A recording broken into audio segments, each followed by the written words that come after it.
The rain pounded against the windows of the old Victorian house in suburban Chicago as Mark Thompson, a stern high school principal, rifled through his son David's desk drawers in a fit of parental suspicion. What he found wasn't the drugs or bad report cards he feared, but a stack of handwritten letters tucked away in a hidden compartment, each one signed with love from someone named Jamie. As Mark's hands trembled reading the intimate confessions of his son's hidden gay relationship, a faded photograph slipped out, revealing a face from his own past that shattered the facade of his perfect family life. David had always been the golden boy in the Thompson household, straight-A student, captain of the debate team, and the one his parents paraded at church gatherings as the epitome of Midwestern values. But lately, something had shifted. He was distant, skipping family dinners with vague excuses about study groups. His phone buzzing incessantly with messages he guarded like state secrets. Mark, with his no-nonsense demeanor honed from years of disciplining unruly teens, couldn't ignore the gnawing worry any longer. That stormy evening, while his wife Linda was at her book club and David was supposedly at the library, Mark decided to investigate. The letters were poetic, raw, and undeniably romantic. "My dearest David," one began, "in a world that tells us we're wrong, your touch feels like the only truth I've ever known." Mark's stomach churned. He wasn't a bigot, at least that's what he told himself, but this, his son, entangled in something that could derail his future? Society wasn't kind to boys like that. Not in their conservative neighborhood where church steeples dotted every block and rainbow flags were nowhere to be seen. As he dug deeper, the photograph caught his eye. A young man with striking blue eyes and a mischievous grin, arm around a younger version of Mark himself, both laughing under a summer sun. The inscription on the back read, "To Mark, my forever secret, David, 1985. David. The name hit Mark like a freight train. High school sweetheart? No, more like the boy who'd awakened feelings Mark had buried deep under layers of denial, marriage, and fatherhood. Back then, in the Reagan era, such things weren't discussed. They were sins to be confessed and forgotten. Mark had chosen the straight path, literally marrying Linda, building a life of stability. But now, staring at the photo, the hypocrisy burned. Was David's secret mirroring his own suppressed history? By the time David returned home, soaked from the rain, Mark had composed himself enough to confront him. "Sit down, son," Mark said, his voice steady but his eyes betraying turmoil. David froze in the doorway, sensing the shift in the air. The letters lay spread out on the kitchen table like evidence in a trial. "Dad, I can explain," David started, but Mark cut him off. "Explain? You've been lying to us. To me." The accusation hung heavy, but beneath it lurked Mark's own guilt. How could he judge when he'd hidden the same desires? The argument escalated quickly. David, usually compliant, pushed back with a fire Mark hadn't seen before. "You think this is a choice? That I woke up one day and decided to make life harder for myself?" Tears welled in David's eyes as he described meeting Jamie at college orientation. How their friendship blossomed into something deeper, something that made him feel alive for the first time. Mark listened, his mind flashing back to stolen moments with David. Kisses behind the bleachers, promises whispered in the dark. But society had forced Mark to end it, to fix himself through sheer willpower and prayer. "This isn't you, David," Mark insisted. "It's a phase. We'll get help." Linda arrived home midway through the chaos, her face paling as she absorbed the scene. "What's going on?" she demanded. Mark thrust a letter at her, but his hands shook. Linda read in silence, her expression shifting from shock to something softer. "Understanding? Mark," she said quietly, "we need to talk about this as a family." But Mark stormed out, needing air, needing to escape the mirror David held up to his past. The next days were a minefield. David retreated to his room, avoiding eye contact, while Mark buried himself in work, grading papers with mechanical detachment. At night, he'd lie awake beside Linda, wondering if she suspected his own secrets. The letters haunted him. Jamie's words echoed David's from decades ago. Was this karma? For abandoning David, who had spiraled into depression after their breakup, or so Mark had heard through the grapevine. One evening, David cornered Mark in the garage. "Dad, I love him, Jamie. And if you can't accept that, maybe I need to leave." The ultimatum stung. Mark's response was knee-jerk, "Over my dead body," but inside, cracks formed in his resolve. He remembered David's last letter, begging for one more chance, which Mark had burned in fear. Had he doomed himself to a life of quiet regret? The thought propelled him to action. He needed to find David, to understand if closure could heal the rift with his son. Mark's search began discreetly. Using old alumni networks, he tracked David to a quiet life in Seattle.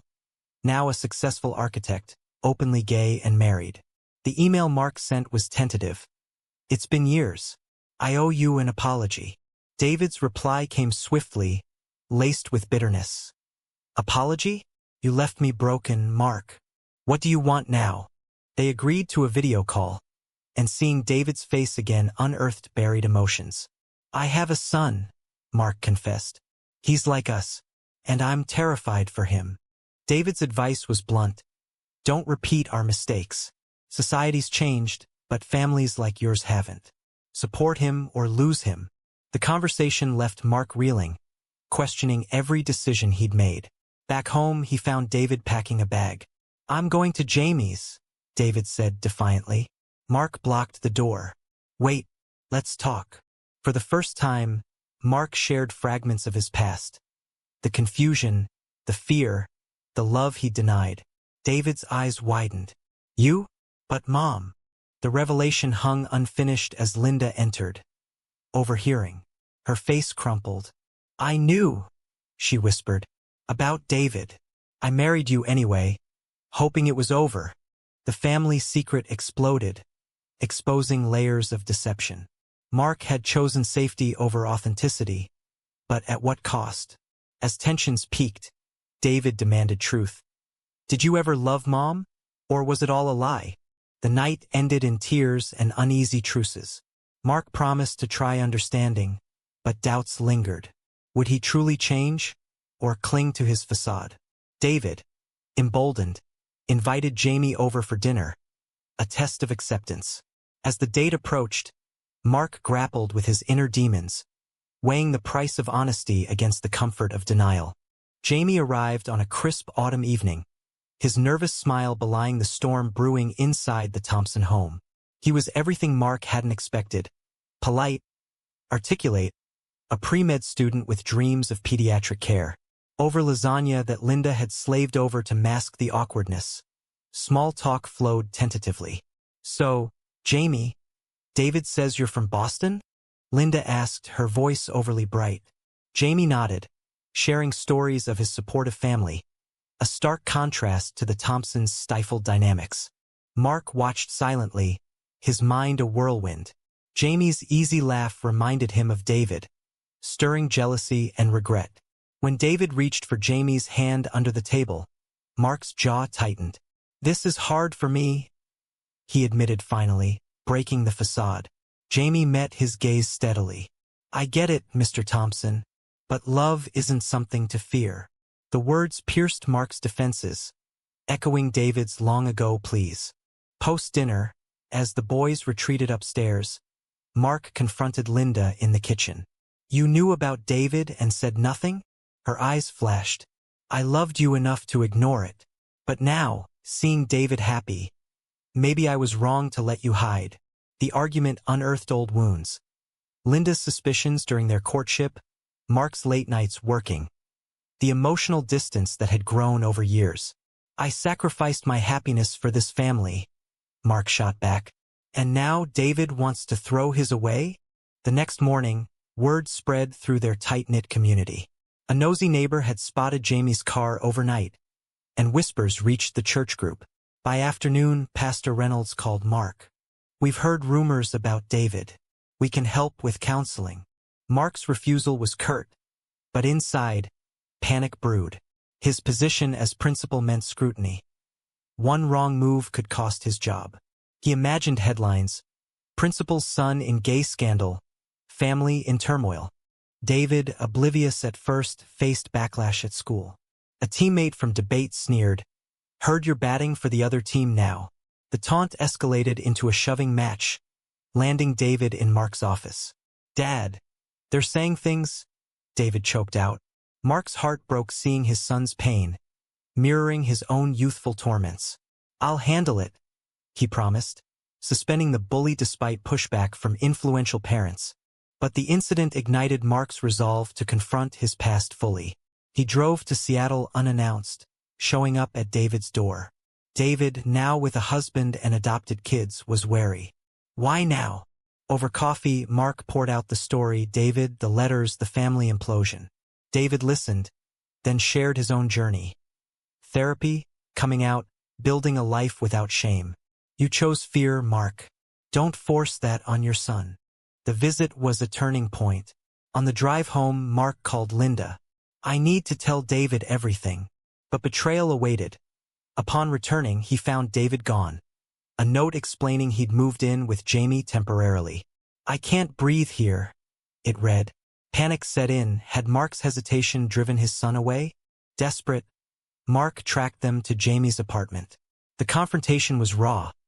David accused Mark of hypocrisy. Jamie defended David fiercely. "You've lived a lie, Mr. Thompson. Don't make David do the same." Mark, humbled, apologized. "I was wrong. About everything."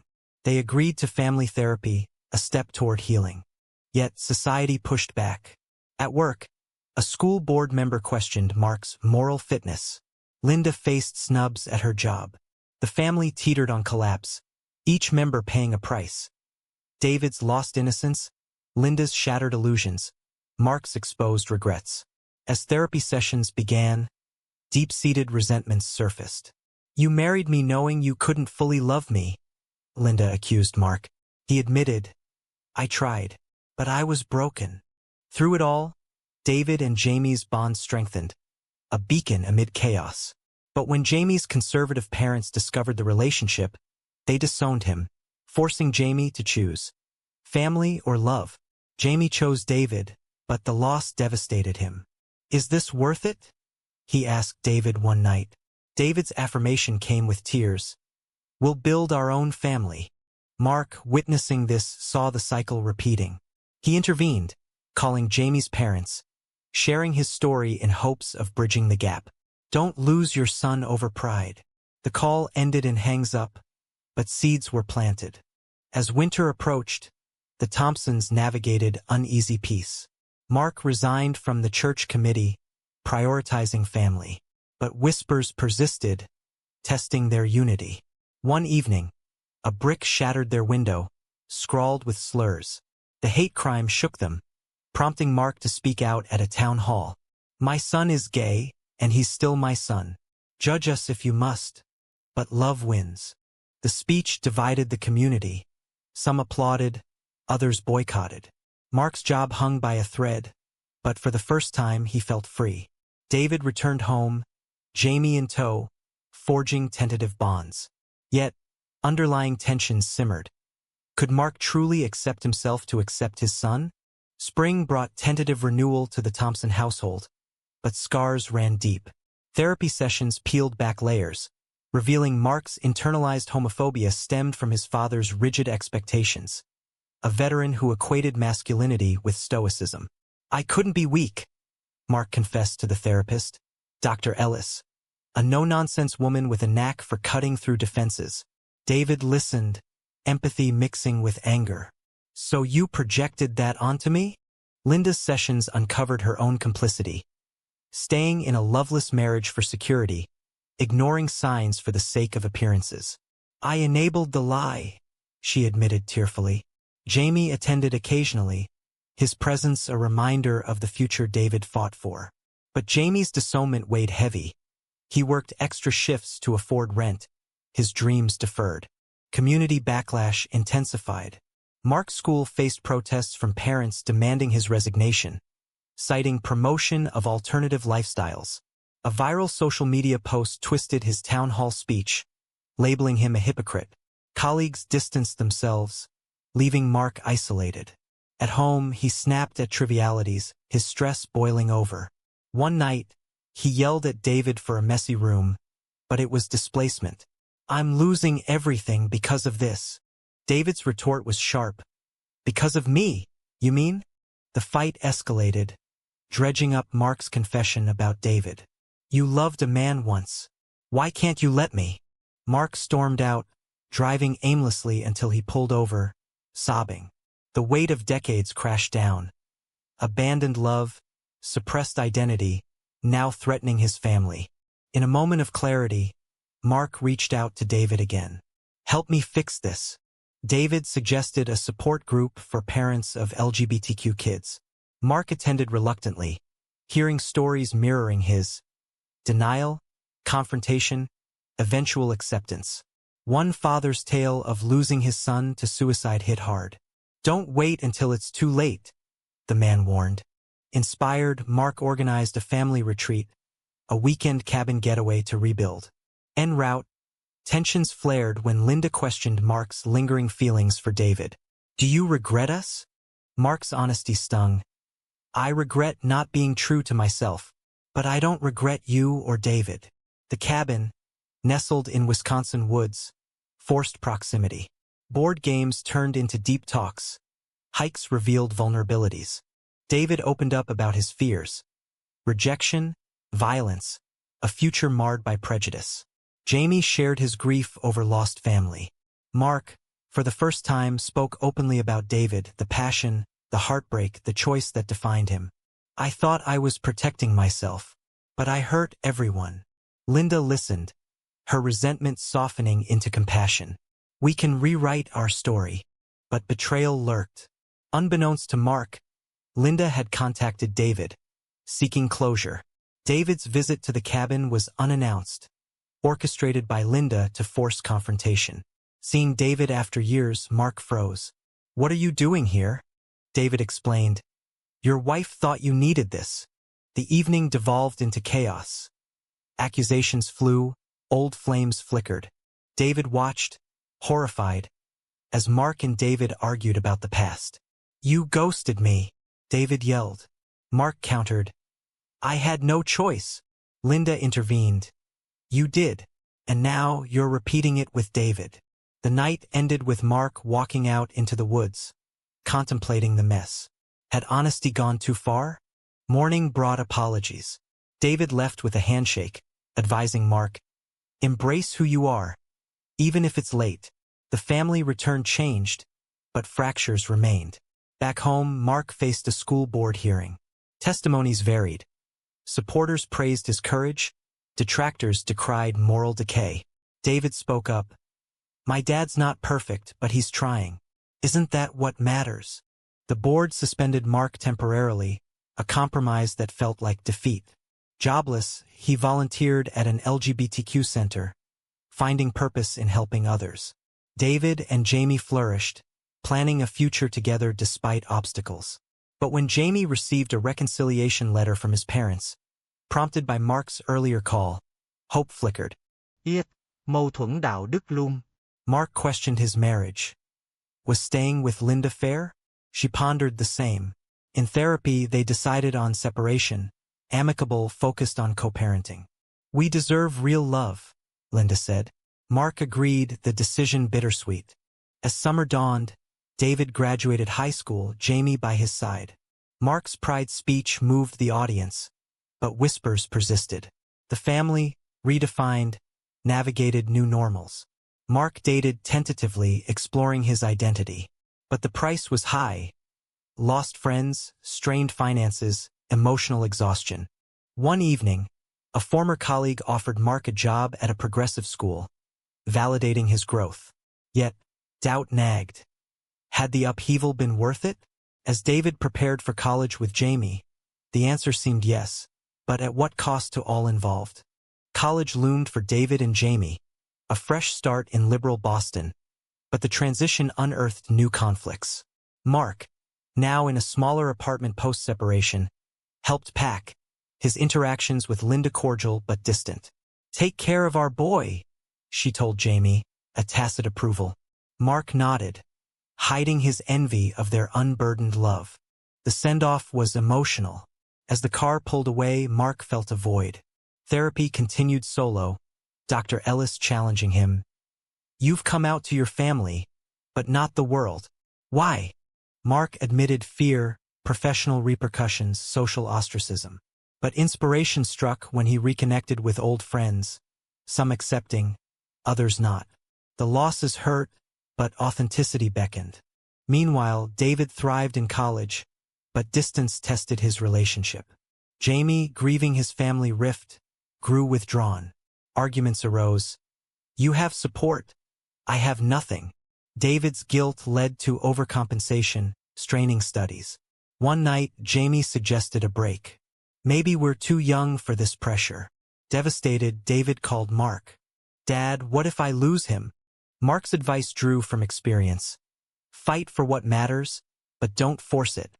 He flew to Boston, mediating. Over coffee, Jamie confessed fears of repeating parental patterns.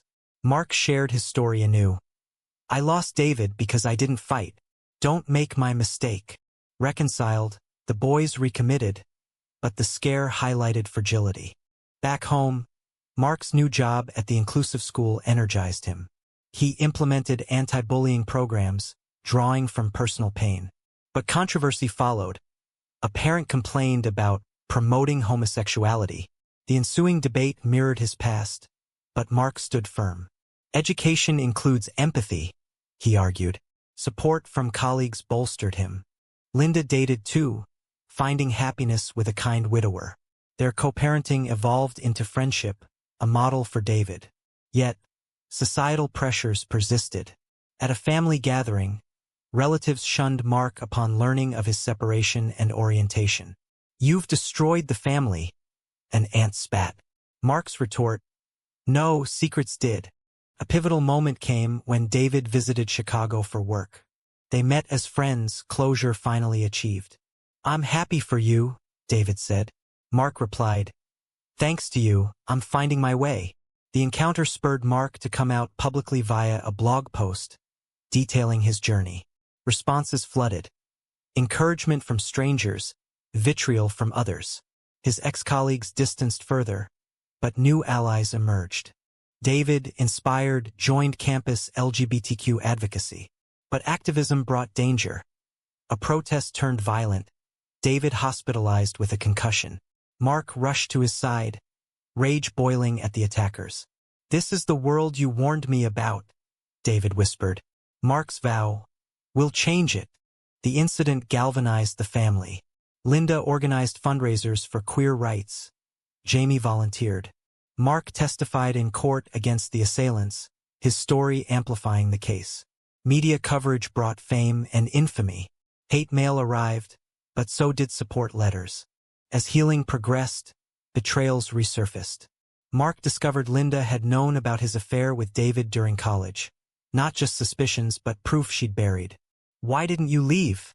he asked. Her answer, "I loved you too much." The revelation tested their truce, but forgiveness prevailed. Jamie reconciled partially with his parents, thanks to persistent outreach. A tense dinner bridged gaps, Mark's presence as an elder statesman aiding. "We've all paid prices," he said. The evening ended in cautious optimism. With David back on track, Mark reflected on his transformation. From denial to advocacy, the journey cost dearly. Career shifts, lost relationships, inner turmoil. But gains shone, authentic bonds, self-acceptance. Yet, ethical dilemmas lingered. Had outing himself hurt Linda more? Was pushing David to fight worth the risks? As the year closed, the family gathered for holidays, blended and resilient. Mark raised a toast to choices, right or wrong. Smiles masked undercurrents, but hope endured. Years blurred into a tapestry of growth and setbacks for the Thompsons. David and Jamie graduated, their relationship weathering storms into a committed partnership. They moved to New York, David pursuing law with a focus on civil rights, Jamie in medicine. Wedding's bells rang in a small ceremony, Mark walking David down the aisle, tears mingling with pride. "You've taught me more than I taught you," Mark whispered. Linda remarried, her new life a quiet joy. She and Mark co-hosted events, exemplifying evolved families. But shadows loomed. Mark's health faltered under stress, a heart scare forcing reflection. In hospital, he pondered the chain reaction. One discovery unraveling decades of deception. Society evolved too, with legal wins for LGBTQ rights, but backlashes persisted. Mark's advocacy group grew, mentoring parents like his former self. One case hit close. A teen whose father echoed Mark's initial denial. Guiding them to reconciliation healed Mark's wounds. Yet, personal reckonings continued. David passed unexpectedly, his widower inviting Mark to the funeral. There, Mark eulogized. He showed me love when I couldn't accept it. The event closure, but stirred what-ifs. What if Mark had chosen David? David faced his own trials. A high-profile case defending a trans youth drew threats, echoing his college assault. Jamie worried, is the fight worth our safety? David's resolve, if not us, who?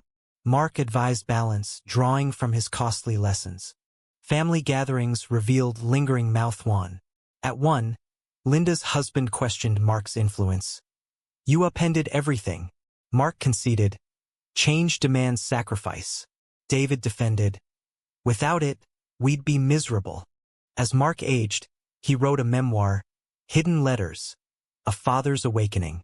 The book sparked debates, praised for honesty, criticized for glorifying disruption. Interviews forced him to confront ethics. Did exposing family secrets justify the pain? Jamie and David adopted a child, completing their circle. Mark, as grandpa, found redemption in nurturing without judgment. But the child's questions about family history prompted hard talks. Why did grandpa hide? In quiet moments, Mark grappled with legacy. Had his choices been right, the family thrived, but at the expense of broken trusts and lost years. One evening, gathered around a fire, David posed, Dad, was unearthing the truth worth the chaos? Mark paused. Yes, because lies erode souls. Yet doubt whispered. The story closes on a reflective note. Characters forever changed by decisions' ripples. Was forcing hidden truths into the light always the moral choice? Or does mercy sometimes demand silence?